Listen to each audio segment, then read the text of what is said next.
Have you ever, learned something, like really studied it, read about it, maybe even took notes, and then the moment you actually need to use that information, poof, you just freeze up. Oh, absolutely. It's a super common frustration, isn't it? We kind of memorize things, but we don't always, well, master them. Exactly. So today we're diving into a source that, maybe surprisingly, offers a really effective blueprint for truly owning new knowledge. And this applies no matter what you're trying to learn. Hmm. Our source for this deep dive is this wonderfully direct English learning guide. It's called Everyday English, Shocking Conversations for Fluency. Right. But look, don't let that title fool you into thinking this is just for language learners. That's not why we're here today. No, definitely not. We're here to learn how to learn by looking at its ingenious approach. And it really does live up to that shocking promise in a way. The guide's core idea is equipping you with these everyday conversations for all sorts of common situations. Things like, navigating a new city, chatting with strangers you just met, or even explaining how you feel at a doctor's office. Right. But what's really revolutionary, I think, isn't just what it teaches, but the underlying methods, how it builds confidence and fluency. And that applies to, well, pretty much any practical skill. Exactly. So our mission today is basically to analyze this guy's approach to language acquisition. We want to pull out those universal nuggets, those little bits of wisdom about effective learning methods that you, listening right now, can instantly apply, whether you're learning coding, cooking, public speaking, whatever. We're looking at how they teach, not just what they teach. Hmm. And believe me, some of their techniques might just shock your own brain into learning better. Okay, so let's unpack this right away. Most of us, right, we think learning happens, well, at a desk or maybe in a classroom surrounded by textbooks. That's the traditional view, yeah. Yeah. But this guide kind of flips that. It argues your real classroom is, like the bus you take every day, or the grocery store, even the doctor's waiting room. It's almost counterintuitive, isn't it? It really is. We're often told, separate learning from life, keep study time sacred. But this source says, no, merge them. It plunges you straight into real-life scenarios. It emphasizes learning where you live and do things. So, for instance, it takes you right into a situation it calls at the shop. Doesn't start with grammar rules or anything like that. Well, straight to the practical stuff. Yeah, it gives you phrases you can use immediately, like how much is this, or can I try it on? Simple things. It even details this quick back and forth, between a shopkeeper and a customer about I think it was a $10 T-shirt, and asking where the fitting room is. It's so tangible, Yeah. so immediate. Exactly. Or take the section on the bus or train. Again, you're not just reading words on a page, you're kind of rehearsing these really practical phrases. Things you'd actually say. Right. Excuse me, is this seat free? Or where's this bus go? It even includes this little mini dialogue. A passenger asks the driver about a ticket that's like $2 or something. Yeah. This is an abstract theory, is it? It's exactly what you need to say right when you need to say it. And what's really, I think, insightful here is how this guide anchors that new information, those phrases, to specific, tangible situations. Real places, real interactions. It's not just memorizing lists of words. It's about building a functional vocabulary that's immediately ready for real-world use. Mm-hmm. By directly simulating the moments you'd actually use these phrases, it creates this powerful mental link, Yeah. between the language or the information and the context. Okay. So you're not just learning a sentence in isolation, you're kind of preloading your brain for that next real-world interaction. It totally sidesteps that huge learning barrier. When am I ever going to use this? Yeah, that makes so much sense. And I think that's probably why it feels so effective, or at least why it seems like it would be. This method really does seem to reduce that feeling of being, totally overwhelmed. Right, because it's grounded. Exactly. When you connect a new phrase or maybe even a concept in another field to a familiar action like buying a shirt or catching a bus, it just makes the learning feel less daunting. It feels much more relevant. Your brain instantly sees the utility. Yes. And that makes it far more eager to absorb and actually retain the information. No more trying to force, square pegs into round holes, that sort of thing. Okay, so the source throws you into these real-world scenarios. Context is key. But then, crucially, it doesn't just leave you there, right? It equips you to act in those scenarios. It empowers you. And that's where this genius for active participation really comes in. Here's where it gets, well, I think really interesting. The guide doesn't just lay out information passively. It actually demands your active involvement. It's not something you just read through. It's designed as an interactive experience. It forces you to engage. Which is so important for learning anything practical. Totally. Yeah. So throughout the whole guide, it uses this really clear repeat after me technique. It's constantly prompting immediate verbalization. And it does this for loads of different situations. Yeah. Like imagine you're learning phrases for meeting new people.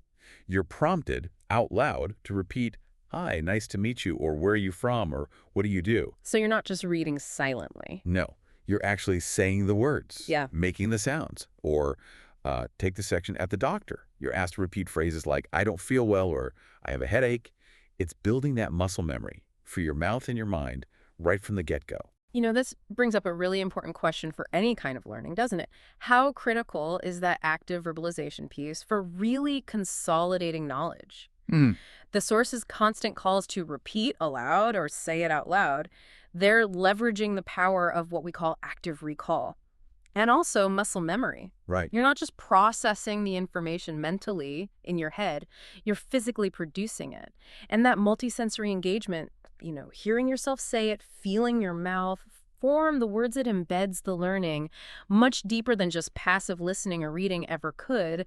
It's like you're building these super highways in your brain. They're paved and ready to fire when you need them. It makes it so much more likely that the information will actually stick when you're, in a pinch. And it doesn't stop just at repetition either. The source also throws in these, well, I think they're brilliant, these challenge questions. Ah, yes, the challenge. Yeah. They push you to personalize the information straight away. They almost force you off the script they just gave you. So for instance, after that shop dialogue we mentioned, it asks you, how much is a t-shirt in your city? Say it loud. Making it personal. Exactly. It takes the general example and makes it immediately yours. Or, after learning the phrases for meeting people, it challenges you. Introduce yourself in English. Say your name, where you're from, and one thing you like. It's not just about repeating what, Anna said to Mark in the example. It's about constructing your own introduction, using the building blocks. Or after the doctor phrases, it says, say out loud, I don't feel well, I have a cough. It's like a mini simulation, making it feel more real. And these challenges are, I think, absolutely crucial because they push the learner beyond just, imitating it. They force you to actually retrieve the stuff you just learned, adapt it to your own situation, your own life, and then produce it spontaneously. And that act, that personalization of the information, is what transforms it from just abstract data points into truly usable, deeply ingrained knowledge. It moves from their example to my experience. Precisely. And that makes the learning stick much, much more effectively. It's really the difference between, say, knowing the theory of how to swim and actually jumping in the water and doing it. That makes perfect sense. Okay, so we've got learning in context, like in the shop or on the bus. And we've got active participation, repeating, answering challenges. But real conversation, it isn't just about spitting out isolated sentences, is it? It's about how sentences interact. It's more like a dance, maybe. Yeah, that's a good way to put it, a back and forth. So how does this guide help learners move from just knowing individual phrases to navigating that natural, sometimes unpredictable back and forth of a real chat? Well, that's where the mini dialogues come in.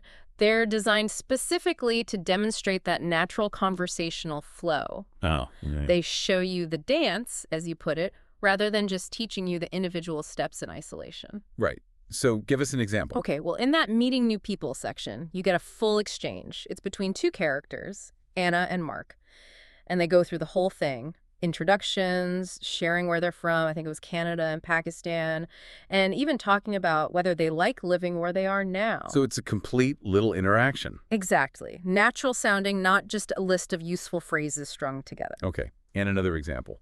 Similarly, in the At the Doctor section, it's not just a list of symptoms, you might say.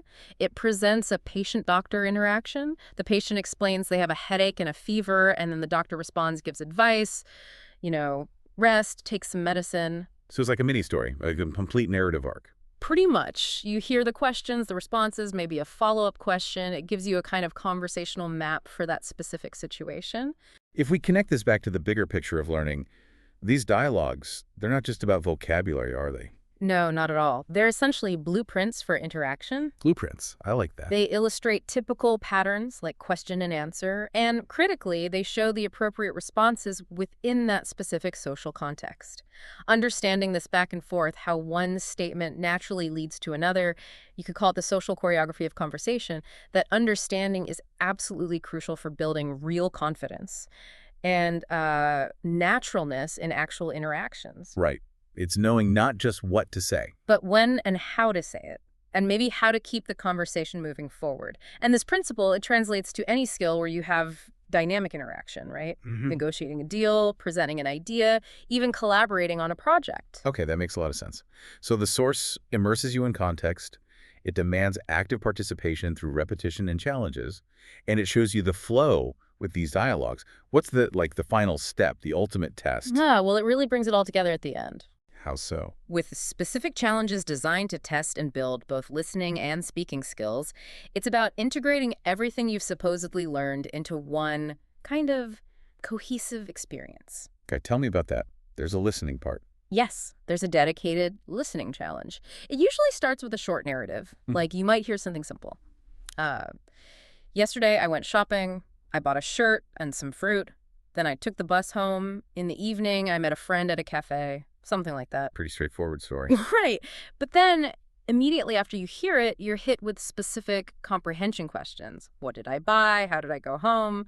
Where did I meet my friend? And you have to answer before you hear the answers. Exactly. Only after you've had a chance to process and recall does the source provide the correct answers. It forces you to actively process what you heard, not just passively let it wash over you. I see. So it's testing comprehension and recall. Precisely. Yeah. And what's particularly interesting here, I think, is that deliberate effort to integrate the comprehension part with the active recall part.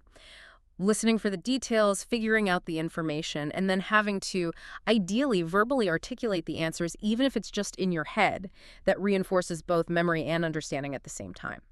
It makes sure the knowledge isn't just, going in one ear and out the other. It ensures you can effectively retrieve it and actually use it. Like a little mental pop quiz. Yeah, exactly. Low stakes, but potentially high learning impact.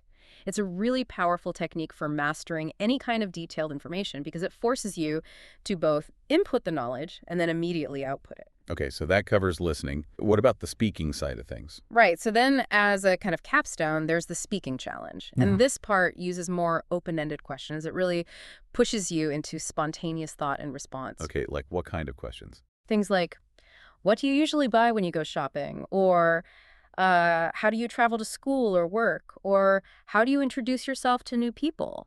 So these aren't about repeating specific phrases from the text anymore. Not directly, no. They're about constructing your own unique answer based on your life, but using the language patterns and vocabulary you've been practicing, it really puts you on the spot. In a good way. It's like taking the training wheels off the bike. That's a perfect analogy.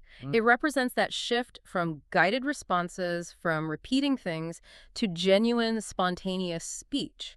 And that, right there, is the key turning point for building real confidence and fluency. Not just in language, but in any domain.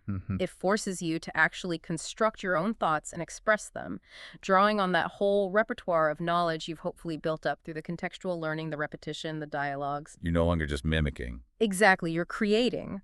As the source itself puts it, and I love this phrase, it's designed to shock your brain into fluency. Yeah, that's memorable. It is, and it's a brilliant way to describe that exhilarating transition, going from just knowing about something to actually doing it with confidence, with ease. It's where the rubber meets the road, really. It's when you realize, hey, I've actually internalized this stuff. And there you have it. That was our deep dive into the learning methodology behind everyday English, shocking conversations for fluency. We've sort of unearthed this incredible power of contextual learning, right? Learning exactly where and when you'll use the information, turning everyday life into your personal classroom. We've highlighted the just critical role of active repetition and those immediate challenges in really solidifying knowledge, turning passive intake into active mastery. Definitely. And we've explored how those immersive dialogues and the integrated skill practice, combining listening and speaking, how they create this truly holistic learning experience that builds genuine practical skill, real conversational muscle, you might say. Indeed. And these techniques, the ones that promise to help you shock people with your confidence in learning English, they really do transcend that specific skill. You think so? Oh, absolutely. They can be applied to mastering any complex subject, I believe. By turning passive consumption, just reading or listening, into active, practical application, you move way beyond simply knowing facts. You get to a point where you truly understand, you can adapt, and you can actually apply the knowledge in messy, real-world scenarios. It's about building a robust, flexible understanding, not just a fragile memory of isolated facts. It's really well put. Yeah. Absolutely. So maybe a final thought for everyone listening. As you go about your day-to-day, just, think about your own daily routines. How many little everyday situations could you potentially transform into a personal deep dive learning opportunity? Maybe just by asking more questions or engaging in little imagined dialogues in your head, or even just actively verbalizing observations about what you're seeing or doing. The world truly can be your most effective classroom, if you choose to make it one. So what will you choose to learn today?